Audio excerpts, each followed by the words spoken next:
Welcome to this deep dive, all about Brian Tracy's The 100 Absolutely Unbreakable Laws of Business Success. Oh, this is a good one. It is. It's not just about, getting to the top. Right. It's about really finding fulfillment in your work. Yeah, and you can tell right away, Tracy's all about what actually works. He is. Practical stuff. Ah. Doesn't matter where the idea comes from. If it works, it works. Exactly. And we're going to break it all down for you Yeah, today. so we can all use it. Actionable steps. Exactly. I like how he starts with these foundational laws, He sets the stage, right? Yeah. It all begins with this idea, the law of cause and effect. Everything happens for a reason. Okay. But then it gets really interesting. He connects it to our thoughts.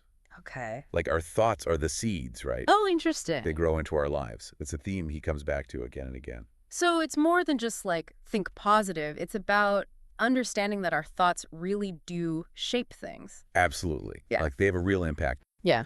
And that takes us right into the law of attraction, which it's not just some mystical thing, Right.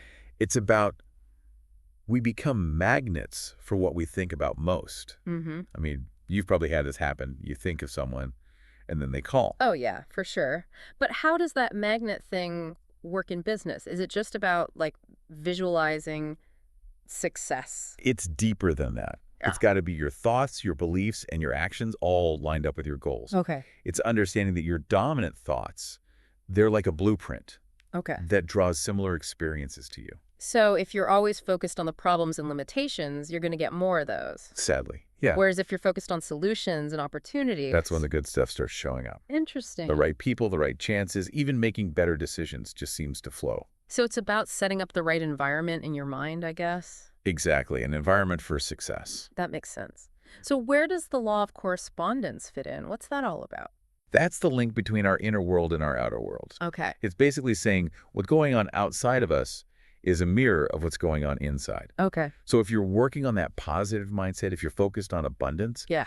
that's what you're going to see in your business and your life. It's like what you put out comes back to you, basically. Pretty much. But, there's so much stuff outside our control in business, right? Oh, for sure. Markets change, competition, all kinds of crazy challenges. How do we deal with all that? Well, that's where this next group comes in, taking control and planning. Okay.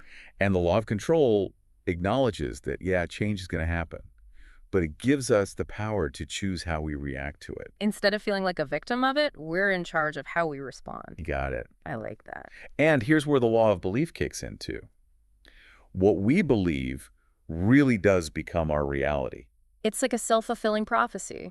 Kind of, yeah. If you believe you can get past problems and reach your goals, you'll probably find a way. Exactly. You start seeing the path. I'm starting to see how these laws build on each other.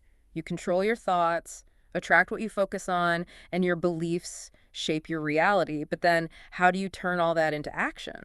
That's where the law of planning comes in, and Tracy's very clear about this one: failing to plan is planning to fail. Oof, yeah, I feel that one. He's got this great 6-step process for setting goals that takes you from the idea to actually doing it. Ooh, I love a good framework. Let's hear it. So first, you got to decide exactly what you want. No being vague. Okay. Write it down, make it real. Okay. Then step 2, set a deadline. Because a goal without a deadline, it's just a wish. Right. And don't be afraid to break those big goals into smaller steps, each with their own deadline. That's good advice. I get overwhelmed easily. What are the last few steps? All right, so step 4 is brainstorming time. Okay. Write down everything you can think of that might help, even if it sounds crazy. Okay. Step 5 is where you turn that list into a plan, what to do first, what's most important, all that. So it's getting organized. Exactly. And the last most important step, take action right away. Don't wait for the perfect moment, just get started. Love it. Even a small step is better than nothing. Exactly. You start building momentum. This is why people connect with Tracy's stuff, I think. He takes complicated ideas and makes them steps anyone can take. He breaks it down. Yeah. And these 6 steps can be used for any goal, anywhere in your life. That's powerful. It's turning thought into action. So, we've got our goals, we're taking action. But what about the actual work itself? How does Tracy view that? Now we're getting into the laws of effort, service, and overcompensation. These are some of my favorites. Okay, I'm intrigued. They really highlight how success is tied to what we give to others. Okay, I like where this is going. It begins with the law of compensation. What you put in is what you get out, especially in business. So more effort equals more rewards. Seems pretty straightforward. It is, but we forget it sometimes. Oh, definitely. And it's beautifully connected to the law of service. The more you help others, the more you get back in return. Okay, there's that theme again. What you give out comes back to you. Right. It applies everywhere, not just business. Think about your relationships, your community. It's all about service. I like that. So does Tracy have anything to say about how we approach work? Oh, yeah. He takes it a step further with the law of applied effort, working smart, not just hard. Now that I can get behind, working hard is great, but working smarter sounds way more sustainable. Totally. It's about making sure your efforts are actually moving you towards your goals. Okay. He shared this stat that always makes me think the average salesperson only spends about an hour and a half actually selling each day. Wow, really? Yeah. Makes you think about how you're using your time. It does. Are you really doing what you need to be doing to reach your goals? That's Tracy's point. Be intentional. But then he introduces the law of overcompensation. Overcompensation. Does that mean like working yourself to death? No, not at all. It means consistently going above and beyond, exceeding expectations, seeing yourself as an asset, and looking for ways to add more value. Okay, got it. He even tells a story about a woman who used this to get a 50% raise. Whoa, 50%. That's huge. What did she do? So she was already a hard worker, but wanted to show her value. Okay. She noticed her boss hated answering routine emails. Yeah. So she started drafting replies for him to save him time. Oh, that's smart. He loved it. Of course. She saw a need and filled it without being asked. It's more than just doing your job. It's taking initiative. Exactly. And it took time, but by consistently going above and beyond, she proved her worth. Her boss gave her the raise without her even asking. That's amazing. It shows these laws actually work. They do. And it highlights that going the extra mile can make you indispensable. Not by working harder, but by working smarter. And adding more value to your role, your team, everyone. I love this. It's like a blueprint for not just success, but a meaningful career. You're getting it. And it applies whether you're running your own business, working in a big company, or just starting out. It's like a mindset and habits for achievement. Exactly. And a sense of fulfillment, too. Okay, I'm totally hooked. This is so much more than I expected. What else does Tracy have for us? Well, we've got the foundation down, but now it's time to see how these laws work in specific areas of business. All right, let's do it. Lead the way. Ready for more of these unbreakable laws? We've talked about the foundation, effort, service, Yeah. but what about the money? Oh, yeah, now you're talking. We touched on financial freedom earlier. I'm curious to hear more about that. I remember Tracy talked about compound interest, saving, and not losing money. What else did he say? Well, he really stresses that building wealth, it's often a gradual process, Okay. It starts with accumulating capital. Even small amounts matter in the beginning. Right. Reminds me of a story he tells about John D. Rockefeller, starting his career making a measly $3.75 a week. Rockefeller. The oil guy. He started with that little... Yep. But even then, he consistently gave half to his church, saved another 50 cents.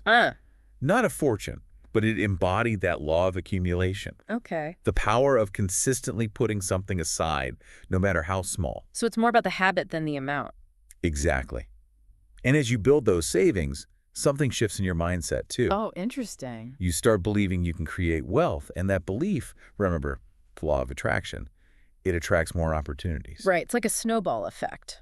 Exactly. Gets bigger and faster as it rolls. But isn't there a catch? How so? Well, didn't Tracy also say something about it takes money to make money? I did. So how do you get into that cycle if you need money to even get opportunities? That's where financial discipline comes in. Okay. Tracy's point is, by proving you can save and manage even small amounts well, you build trust. Okay. It makes you more attractive for loans, investments, even partnerships. So it's like showing you can handle the responsibility before they give you the bigger chance. Exactly. Which brings us to a really cool law, the law of accelerating acceleration. Uh-oh. That sounds a little intense. It's not. It's actually very motivating. All right, break it down for me. What does accelerating acceleration even mean in the real world? It means the faster you're moving towards financial freedom, the faster it moves towards you. Okay. Like a magnetic pull you're creating that attracts opportunity and resources as you gain momentum. So like a snowball effect, but with success. Yes.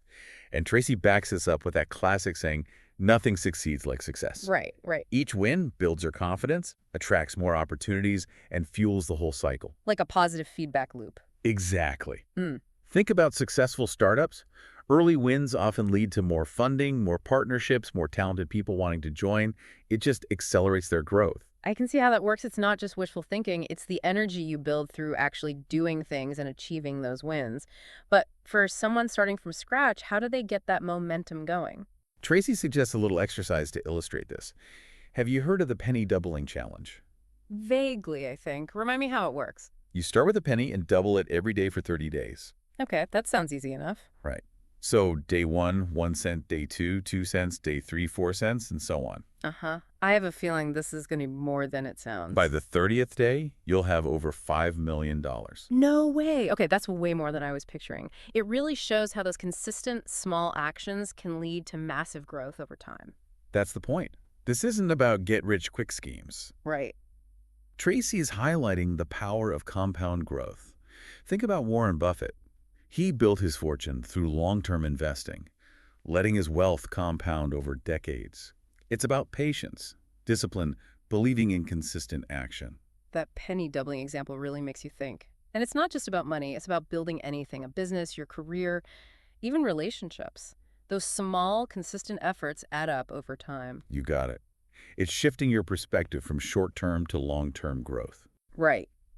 Think bigger picture. And that shift can be applied to so many parts of our lives. So we've covered foundational laws, taking control, effort, service, and now this deep dive into financial freedom. Anything else? Or have we made it through all 100 laws? We've hit some key principles, but there's so much more to unpack. Okay, good. I'm ready for more. Tracy gets into specific areas like leadership, sales, and something I know you're interested in, negotiation. Negotiation. Oh, that's an area I could use some help with. Always feel like I'm getting the short end of the stick. What does Tracy have to say about that? He's got some really insightful laws specifically for negotiating well. Okay, good. And he starts with something called the universal law of negotiating. It's surprisingly simple. All right, I'm all ears. What's the universal law? It's the realization that everything is negotiable. Really? Yep. He tells a great story about buying a cashmere coat. Okay. Saw one he loved, this fancy store, it was on sale, but still more than he wanted to spend. Right. So he did something that surprised even the salesperson. He asked for a lower price. Wait, you can do that. I always thought the price tag was, the price. Take it or leave it. That's what those people think. But Tracy argues that prices are often kind of random, and there's usually room to negotiate. Yeah. He asked if they go even lower, and they did. He got them to lower the price just by asking. Exactly. That's the key takeaway from that universal law. Don't be afraid to ask for what you want. Okay. Worst case, they say no. But you might be surprised how often people are willing to negotiate. This is blowing my mind. I've always been so hesitant to negotiate, but knowing that everything is potentially negotiable, that changes things. It's realizing you have more power than you think. And Tracy goes on to give specific tactics for negotiating well, things like reacting with surprise to the initial offer. Like, oh, that's not what I was expecting. Exactly. Or implying you could get a better deal elsewhere and never, ever accepting the first offer, no matter how good it seems. Okay, those are some actionable tips. What other negotiating secrets does he share? Well, he stresses the importance of not just winning in the moment, but thinking about the long-term relationship too. He calls it the law of futurity. Approach every negotiation with the future in mind. So it's not about getting the absolute best deal for yourself right now. It's about finding a solution that works for everyone involved. Yes, finding that win-win, which leads to the law of win-win or no deal. Tracy argues any agreement should benefit both sides. Otherwise, the relationship suffers down the line. Makes sense. Nobody wants to feel like they got tricked. Exactly. Yeah. But what if you can't find that win-win? What if you're just too far apart? Right. What then? That's where the no deal part comes in. Okay. Tracy believes it's better to walk away if you can't find an agreement that works for everyone. It's knowing your worth and not compromising your values just to close a deal. That takes some guts to walk away from what might seem like a good opportunity, but I can see how it protects you in the long run. It is. It's recognizing that sometimes walking away is the best way to keep a relationship strong or avoid a deal that wouldn't truly benefit you. This is fascinating stuff. I already feel more confident about my next negotiation. Anything else? Oh, there's more. He talks about the law of unlimited possibilities. Ooh, I like the sound of that. Reminding us there's always a better deal out there if we know how to find it. Okay, so how do you find those hidden gems in a negotiation? His advice is deceptively simple. Ask for it. He says the most powerful word in negotiating is ask. You don't get what you don't ask for. Exactly. Even if they say no at first, it opens the conversation, Okay. creates space for more negotiation. All right, I can do that. It's about being assertive, advocating for what I need, without being afraid of rejection. Any other tactics for getting that better deal? Tracy suggests highlighting the benefits for the other party, emphasizing the value you bring, and showcasing your expertise. So you're building a case for why they should give you what you want, not just demanding it. Exactly. And then there's the law of four. A law of four. What's that? It says there are four main things to decide in any negotiation: price, terms of payment, delivery schedule, and scope of work. Everything else is secondary. So those are the big four to focus on. Exactly. Identify those key leverage points and don't get lost in the little details. Makes sense. And Tracy also points out that usually one of those four is the most important, the others are flexible. So it's like a strategy game. Figure out which one you absolutely need and which ones you're willing to compromise on. Exactly. It's a more strategic approach. Less emotional, more about the big picture. And it can help you get what you want while also keeping the relationship strong. I'm starting to see how these laws apply to more than just business deals. Oh, absolutely. They're universal. Like they could help in personal relationships, family stuff, even buying a car or negotiating a salary increase. You got it. They can be incredibly valuable anywhere you're trying to reach an agreement. Okay, my mind is officially blown. These laws are so helpful and insightful. Right. And we're still not done. We're not done. We haven't even talked about his laws of selling or the laws of leadership. Oh man, there's a whole universe of wisdom left to explore. Okay, let's dive into those laws of selling. I'm always looking for ways to improve in that area, and Tracy's approach seems really interesting. It is. He really gets into the psychology of selling. Okay. Makes it practical. Yeah. And he starts with a really fundamental principle, the law of sales. The law of sales sounds pretty basic. It is basic, but we forget it sometimes. It basically says nothing happens until a sale is made. Oh, yeah. It seems obvious when you say it like that, but I can see how you could get caught up in other things and forget that core truth. Exactly. All that marketing, product development, operations, it's all important. But if it doesn't lead to sales, it doesn't really matter. Right. It all leads back to that. And products and services are sold, not bought. Right. It takes effort, skill. And Tracy isn't shy about saying you got to ask for the sale. Yep. Customers, even if they're interested, they often need to be asked to buy. Oh, interesting. We might think it's obvious, but people need that little nudge sometimes, especially when it comes to spending money. Makes sense. So don't be afraid to ask for the business. Exactly. Don't be afraid to ask. Does he have any tips on how to get past that fear of rejection? Because that can be tough. He does. He shares this stat. 80% of sales are closed after the fifth call or the fifth attempt to close. Wow. So persistence really pays off. It does. Most people give up way before that. Yeah, it's easy to get discouraged. But that statistic shows how important it is to follow up. Don't give up too soon. Right. Of course, you don't want to be pushy, but nurturing those relationships, staying top of mind, that's key. It's a long game, building trust, showing you really want to help the customer. Exactly. And that connects to Tracy's law of need, Okay. which says sales success comes from meeting existing needs, not creating new ones. So don't try to convince people they need something they don't. Find their pain points and offer real solutions. Yes. Be a problem solver, not just a salesperson. Right. Which brings us to the law of persuasion. How do you get that message across? How do you show the value of what you offer so people take action? That's the tricky part, right? It is. It's more than just features and benefits. Tracy talks about social proof. Okay. Like, you ever notice you're way more likely to try a new restaurant if it has tons of great reviews. Oh, totally. Or buy something online with hundreds of 5-star ratings. It's like we're programmed to follow the crowd. We are. It's human nature. We look to Yeah. others for cues, like what's good, what's safe, what's worth our money. Right. Makes sense. So Tracy says, get those testimonials, those stories from happy customers. Use them in your presentations, your marketing, everywhere. It's always more powerful coming from a real person than a generic ad. And people want to feel secure, especially when they're spending money. So he introduces the law of security. People buy when they feel confident about their purchase. So minimize the risk, offer guarantees, show your track record, build that trust. Right. And then there's the law of relationships, super important in sales. People like doing business with people they know, like, and trust. Oh yeah, for sure. We all do that, right?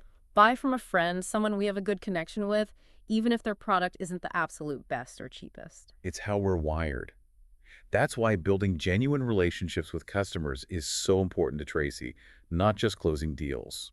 So sales is more than transactions. It's about those connections, Mm, understanding needs, showing you care about helping people. exactly. It's about those win-win situations. Which brings us to the law of friendship. Okay. Tracy suggests people are more likely to buy from someone they consider a friend. So sales is about building friendships. That's an interesting way to think about it. Takes the pressure off, makes it more about authentic connection. It does. Approach sales with that mindset, a genuine desire to connect, to help, to make people's lives better. I like that a lot. Build relationships based on mutual respect, shared values. This is so refreshing. It's not about tricks or manipulation. It's about real connection. Exactly. And Tracy's laws of selling give you a guide for how to do that. Approach it with integrity, empathy, a real desire to serve the customer. Wow, this has been so insightful. So we've gone from those foundational principles to financial freedom, to negotiating, and now these laws of selling. What else does Tracy cover in his book? We've just scratched the surface. He also goes deep into the laws of leadership, which are fascinating. Leadership, that's so important, especially for anyone managing a team or hoping to lead one someday. What kind of insights does he offer there? He starts with the law of leadership, the basic idea that leadership is the ability to get people to do what they don't want to do and like it. Ooh, that sounds a bit harsh, doesn't it? It can, but Tracy's point is, true leadership means getting people to push past their comfort zones, take on challenges, hit goals they might not think are possible. Right. And that means sometimes a leader has to push people, help them go beyond what they think they can do. Okay, I see what he means. Sometimes we need that push to reach our full potential. Hmm. But how do you do that without being a dictator? That's where the other laws of leadership come in. Tracy talks about setting a clear vision, inspiring a shared purpose, Okay, yeah. empowering your team so they can own their work, contribute their unique talents. So lead by example, set high standards, and inspire others to rise to meet them. Exactly. And clear communication, giving regular feedback, recognizing and rewarding achievements, it's all part of it. He even has a law of magnetism. Leaders attract people like themselves. So if you want a high-performing team, you have to embody those qualities yourself. You got it. And then there's the law of empowerment. The more you empower your team, the more powerful you become as a leader. So it's not about micromanaging or controlling every detail. It's about giving people the freedom and support they need to do their best work. Yes. And that goes hand in hand with the law of delegation, which Tracy believes is essential for good leadership. Okay. Leaders should delegate everything they can Makes sense. so they can focus on the big picture, the strategy. Delegation can be hard, though, right? Letting go of control, trusting others with important stuff. It can be. But Tracy gives some tips. Choose the right people, be clear about expectations, give them the resources they need, and hold them accountable for the results. So find the right balance between giving freedom and providing guidance. Right. And he also stresses creating a positive, supportive work environment. He calls it the law of optimism. Okay. Optimistic leaders, optimistic teams. So it's not just about goals and tasks. It's about building a culture of positivity, encouragement, working together. Absolutely. And don't forget the law of recognition. Tracy thinks that's super important for motivating people. Yeah, makes sense. Regularly acknowledge and celebrate those accomplishments, both individual and team, no matter how small. It's about making people feel valued. Exactly. Yeah. And Tracy also emphasizes continuous learning and development. He calls it the law of growth. Leaders are always growing, just like their teams. Always improving. Invest in your own growth. Create that culture of learning within your company. This is great stuff. Tracy's laws of leadership are such a complete guide to being an effective leader. It's about vision, empowering your team, fostering a positive culture, always striving to be better. And remember, these laws aren't just for people in formal leadership positions. Right. You can use these principles anywhere you want to guide or influence others, in your family, your community, your work, everywhere. That's a really good point. These principles can help us be better leaders in all parts of our lives. This deep dive into Brian Tracy's work has been amazing. So many valuable takeaways, so many practical insights. It's been great sharing these insights with you. And remember, this is just the start. Oh, yeah. I'm definitely going to be diving deeper into his book. There's even more wisdom in there. Thank you so much for joining me on this journey into Brian Tracy's 100 absolutely unbreakable laws of business success. I hope everyone listening has enjoyed it as much as I have. It's been a fantastic exploration. Mhm. And remember, success is an ongoing process. Right.